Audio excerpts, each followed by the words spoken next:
Good morning, good morning. Welcome to Our Talks to Anthony. Today we're going to have a type of conversation. For those that are new to the channel, we make mental health conversation and content that's going to be beneficial to your personal development in addition to your well-being. Today's conversation, we're going to be talking about healing doesn't require perfection. Many people delay, healing because they think that they have to do it right at the right time. They got to be perfect, right? And if you're willing to, hold off on the healing because you think that you got to do it on a perfect note, right? You may be waiting forever. So I really want us to save the time because time doesn't wait for nobody, right? So healing isn't just a performance, it's a process. And I really want us to take in consideration that when we put our effort in, we're just doing the best that we can, right?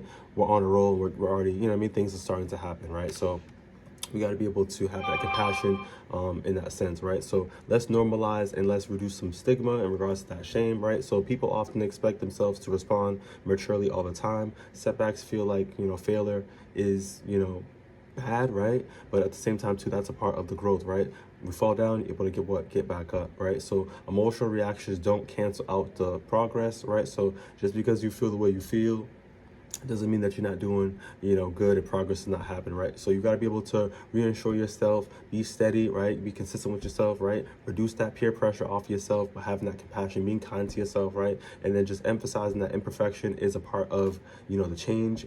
We got to be uncomfortable to become comfortable, right? So these feelings, these emotions are natural, right? It's part of the process, it's part of the journey, but you got to start to kind of navigate towards having that positive mindset that's going to propel us and kind of get us in the bag to continuously, moving forward, right?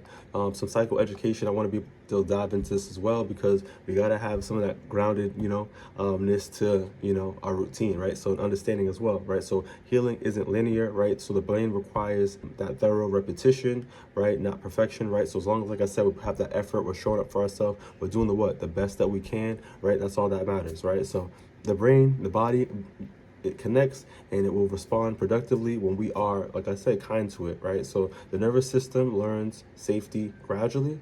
So as we're being kind, we're having that rapport with ourselves, things will start to catch on, right? So healing also is supported by emotional regulation, not emotional perfection, right? So when we're keeping ourselves calm, we're being in tune with ourselves, right? That's why I advocate for the journaling, right?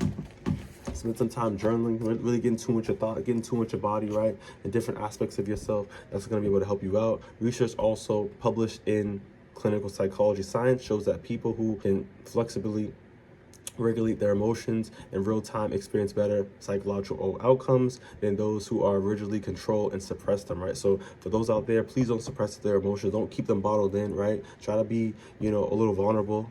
Safe people around you, right? Express them, get this out, right? And find ways you're able to cope in a healthy way so you're able to have a positive mental health and health when it comes to that as well, right? So healing isn't about, just not reacting. It's about gradually building up the ability to respond differently over periods of time. And like I said earlier, is that having that consistency is going to help you repair what matters the most, right? Than just having that flawless behavior, right?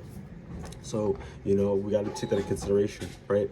Making sure that we're, keeping ourselves calm, doing things that's going to be able to help you heal, right? Then trying to keep your things bottled up that's going to keep and suppress you and keep you in another sense down bad, right? I don't want you to be bound down bad. I don't want you to be tore from the floor up. So let's do things that's going to be proactive to help you heal and help you get that rhythm so you're able to get where you need to be, right? Let's talk about some practical reframing. What can we do? How can we really talk to ourselves, right? So we also got to take into consideration that measure healing by recovered time, not reaction absence, right? So whatever we put in is whatever we're going to get.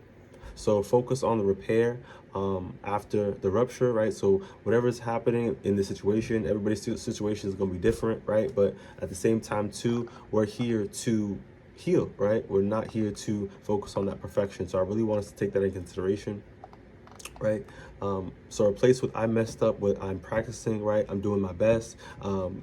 Things are getting better for me, right? So use positive words to be able to help that neuroplasticity in your mind to believe these things. And then before you know it, these things are coming true for you, right? So we got to be able to talk to ourselves in a kinder manner, have that compassion, right?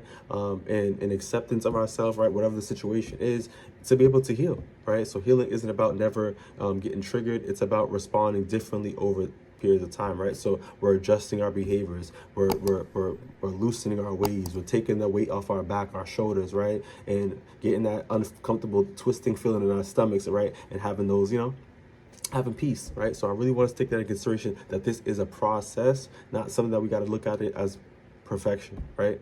So let's move on to some micro action. What can we do immediately that's going to help us, right? The little things matter, and that add into the big ripple effect for later, right? So identify one recent moment you were judged yourself harshly, right? So think about the way you're talking to yourself, right? Think about the rumination, think about the self-sabotage, think about all these words that are coming in, really identify them. And that's why I mentioned too, is like try your best to write these things down so you really could review them later and really dive into these observations, right? Ask yourself, what did I do better than I have done a year ago, right? So compare yourself, compare, contrast. What was your behaviors from a year ago? Because you can actively see change, right? And when you're intuitive. This is good reflection. This is really important for us to really be able to practice because no one knows you more than yourself, right? So when you really get in tune with yourself, you're going to be able to see these benefits, right? So practice one small step that's going to be able to help safely repair yourself. You can even apologize to yourself. You can either pause, breathe, right?